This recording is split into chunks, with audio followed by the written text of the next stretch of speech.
কি অবস্থা মিজান ভাই, কেমন আছো? এই তো মতিয়ার ভাই, আছি ভালো। তোমার কি অবস্থা, তুমি কেমন আছো? ভালো থাকি কিভাবে মিজান ভাই, পকেটে টাকা পয়সা নাই। টাকা পয়সা থাকবে কিভাবে? তোমাকে বললাম নির্মল বাবুকে একটু লাইন করতে, সেটাও তুমি পারলে না। টাকা পয়সা থাকবে কিভাবে? মিজান ভাই, মতিয়ার কখনো কাঁচা কাজ করে না, মতিয়ার সবসময় পাকা কাজ করে। মিজান ভাই, এসব নির্মল ফিরমলের দায়িত্ব আমার উপর ছেড়ে দাও। আমি দেখে নিবানে।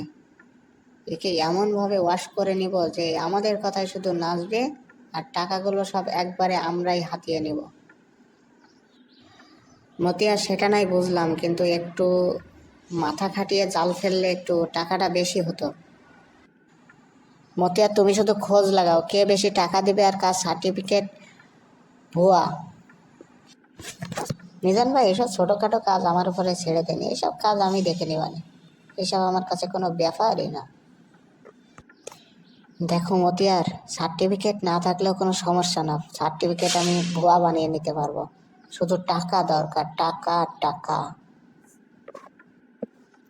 মিজান ভাই, টাকা কিন্তু আপনি আর আমি বেশিই নেব। আর নির্মল বলছে ওকে 20 লাখ টাকা দেওয়া লাগবে, ওকে অল্প কিছু দিয়ে ভজিয়ে নেব। মিজান ভাই, বুদ্ধি দিয়ে খেলতে হবে, বুদ্ধি দিয়ে খেলতে হবে।